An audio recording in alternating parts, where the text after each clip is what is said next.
Hi everybody, this is Mitzi with Mit's Adventures.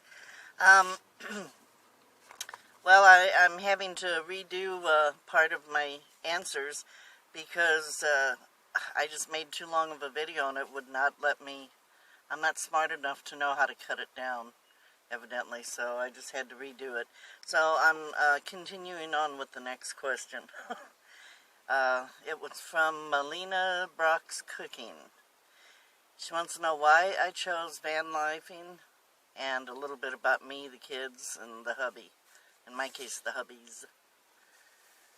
And, okay, it was kind of a long answer before. I'm going to try to shorten it so that I can get this all out this time.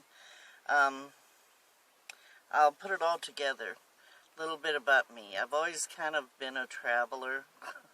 I moved around a lot. The longest I ever stayed at a job was a little less than 5 years until this last job I had, which I was there for 9 years because I said, this will be my last job. I was in my 60s, and I figured once I got out of that job, I'd go to retirement.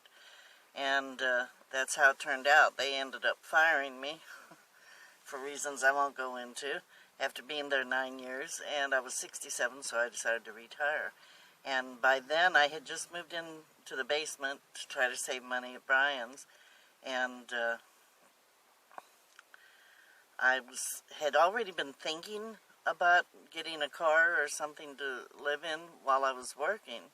And once I got fired, there was nothing keeping me from doing it. So I decided at that point, since I had money in Charles Schwab from my job, that I would buy a vehicle and go towards living in the vehicle. First vehicle I bought was that HHR, which I suppose was not a good choice because I was too big to be comfortable to get in and out of it and all that stuff. But it lasted about 3 months and it died, and I ended up getting Big Bertha, which was perfect. And she was a lot like this one is. Same setup. I did it to save money to start with. And I wanted to feel like I wanted to be on my own again. And after checking other options out, this was the best way to be on my own and go where I wanted and do what I wanted. And so that's the why of it. I've got 3 kids. They're all beautiful. I love them all. They're all so different. They have different dads. I've been married twice. My oldest child, her dad has died. He was 11 years older than me, so he didn't want to be a part of our lives. He said if he wasn't going to be in it completely, he wanted to be out of it completely. And since he ended up being gay, so he wasn't going to be in it completely, so he just stayed out of it completely. So he never had the pleasure of getting to know his daughter, which he would have really enjoyed. I tried, but it just never happened. My second son, his dad was Charlie, and I married Charlie. He was the love of my life. He was a good guy. He was a drummer in a band, and all from the time I met him, he'd always say, I'm not going to live to be 40. And I said, stop saying that, because, even back then I believed in, the more you say it, the more likely it'll come true, And sure enough, he got cancer. He was like 39 or something, and he had the same kind of cancer that Michael Landon died from. He did make it to 40. I think he died when he was 42, 41 or 42. So he just made it a little bit past 40. We stayed friends up to the end. We were married 3 years and divorced, but we were friends up to the end. And then the last husband was Randy, who I'm still friends with. And actually, I guess we're legally still married because neither one of us could afford a divorce. So I was with him after I married him. It lasted, 9 days short of a year that we were together, and I moved out. but we're still married, so I've been married to him for, I think Scotty was 3 when I married him, so we've been together, I've been married for 27 years. How's that for a record? We get along great because he's way over there and I'm over here. Okay, so we're still friends too. I see no point in becoming enemies and being insulting and down, what do you call it, down talking your kid's one and only dad. I just never saw the point in that. I can get another husband. They can't get another dad. That's their dad. I'm not going to try to make enemies, or because they all were decent people. We weren't meant to be together. So that's how I look at that. And let's see. That's about all I can say about that. Karen Grum. What is VEDA? VEDA. Video. I can't think. VEDA. Video every day in April. VEDA. Or August. I found out about it last year, so I didn't know what it was either.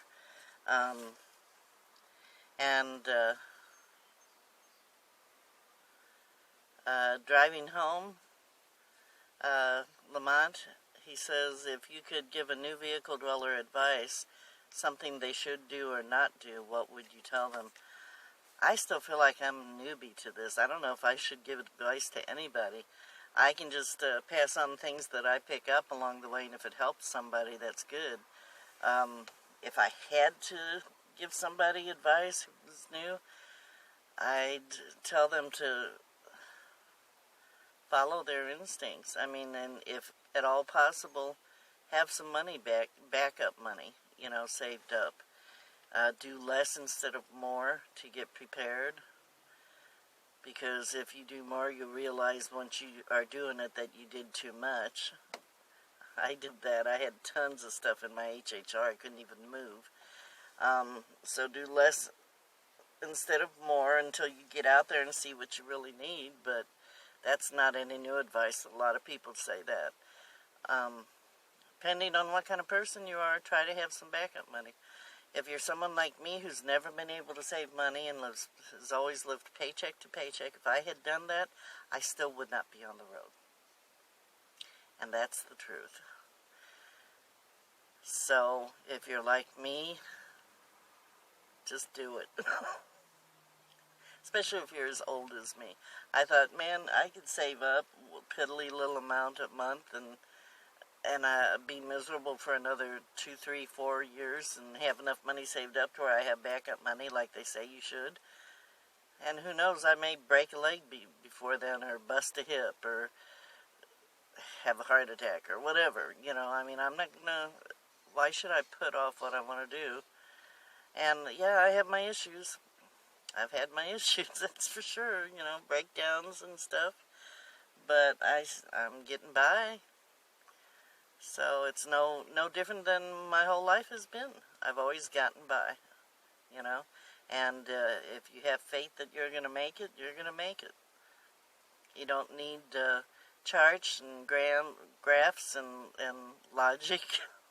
You just need to believe that you'll make it, and you make it. So, I don't know, did I give any advice in there? If I did, that's what I would say. Listen to yourself, don't listen to other people. Even if they mean well, they're not you. You know more than anybody else what you can and can't do and what you want to try. And it's your life, you only get one. So if you want to try something, you should try it. E.C. Corzilius, I haven't heard from you in so long. I hope you're doing good.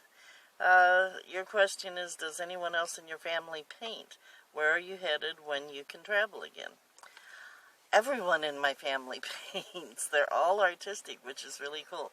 I'll try to put some of their artwork on. My daughter does paintings and sells them, the bigger ones, She has a totally different style from me.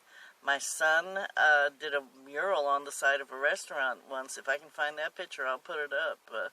But that's not what he does, but he's very artistic. When he puts his mind to it, he'll do it, but it's not his passion.